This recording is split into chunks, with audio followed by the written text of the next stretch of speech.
د بېنظیرو د روپو نوې قسط شروع شوی. د دې قسط سره تاسو ته د ماشومان وظیفه چې ده هغه هم میلاویږي، خو ځینې کسانو خپلې روپۍ راغستې دي چې په هغې کې د ماشومانو روپۍ هغو ته کمې میلاو شي. که درې ماشومان نو د دوو ورته میلاو شي، د یو ورته نه دي میلاو شي، یا ورته د یو روپۍ میلاو شي او د دوو ماشومانو روپۍ چې دي دا ورته نه دي میلاو شي. نو دا د څه د وجې نه دغه روپۍ چې دي دا تاسو ته نه دي میلاو شي.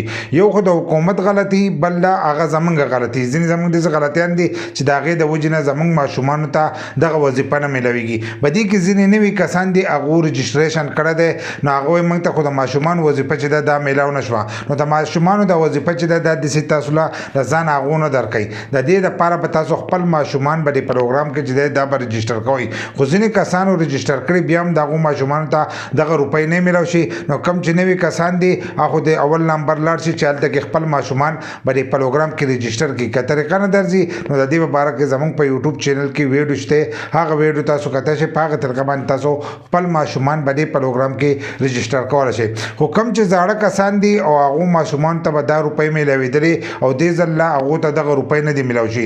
نو یو خو د حکومت د طرفه به تاسو ته پته وي چې هغو به دې قسط کې چې دی هم ټایم چې دی ډېر زیات واړو. لکه دا چې دی دا په جنورۍ کې د ورکولو، نو آی د په اپریل کې چې دی دا شروع دی. دغه شانتې هغه قسطونه چې دي دی کم کړي هم دي. په دې کال کې چې دی تاسو ته به 3 قسطه میلاویږي. نو ځینې خو د حکومت د طرفه چې دی هغه مسلې دي په روپو کې چې دی روپۍ هغو کټ کړي دي ځینې. یو چې دی زمونږ غلطي دی اکثر زمونږ ماشوم چې دی هغه اسکول چینج کړي. کله چې هغه اسکول چینج کړي نو موږ د هغه اسکول چې دی هغه نه اپډیټ کوو. چې تاسو خپل د ماشوم اسکول نه اپډیټ کړی نو بیا هم ستاسو ماشوم ته چې دی دغه روپۍ نه میلاویږي. لکه څنګه چې تاسو خپل ماشومان په اولنۍ پیره باندې رجسټر کړو، په هغه طریقه باندې به دوباره د خپل ماشوم چې دی دا به رجسټر کوو. چې کله امتحانونه وشي او تاسو اسکول چې دی دا چینج کړئ نو تاسو به خپل ماشومان به دې پروګرام کې چې دی دا به دوباره رجسټر کوئ. چې دوباره رجسټر کړئ نو بیا به ستاسو ماشومانو ته دغه روپۍ چې دی دا میلاویږي. یو بله غلطي مې اکثره زمونږ ماشوم چې دی هغه اسکول چینج کړي، موږ د هغه رجسټریشن چې دی هغه هم دوباره وکړو، خو بیا هم زمونږ ماشوم ته دغه روپۍ چې دی دا نه میلاویږي. نو هغه د دې د وجې نه میلاویږي. کوم اسکول چې دی اکثر هغې ته د بېنظیرې کفالت پروګرام کم ټیم چې دی نو هغه هلته کې نه ځي. نو تاسو هلته کې د اسکول د پرنسپل سره چې دی دغه خبره کوئ چې د هغو ټیم راغلی دی که نه دی راغلی.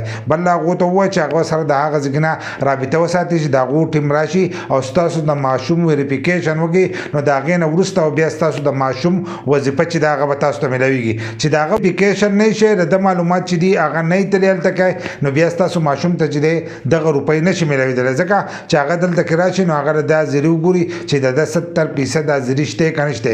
که د ده 70% حاضري نو هلو به دته دا روپۍ چې دي دا میلاویږي. که 70% د ده حاضري نه نو دته بیا دغه روپۍ نشي میلاوېدلی. نو هر کله چې تاسو د خپل ماشوم سکول چینج کړئ نو سکول چې دی هغه سره اپډیټ کوئ، یا به ځئ دفتر ته او هغه فارم به راوړئ، هغه به دوباره د پرنسپل او استاد نه ډکوئ او هغه به واپسې هلته کې جمع کوئ. نو د هغې نه وروسته چې دی بیا به ستاسو ماشوم ته دغه روپۍ چې دي دا میلاویږي. بل لا تاسو هلته په سکول کې به هم معلومات کوئ چې دلته د بېنظیرې د پروګرام کم ټیم چې دی هغه راغلی دی که نه دی راغلی. که هلته کې نه یې تللی نو بیا هم ستاسو ماشوم ته چې دی دغه روپۍ نشي میلاوېدلی. نو دا زموږ د طرفه غلطیانې د دې د وجې نه چې دی زموږ ماشومانو ته دغه وظیفه چې ده دا پوره نه میلاویږي.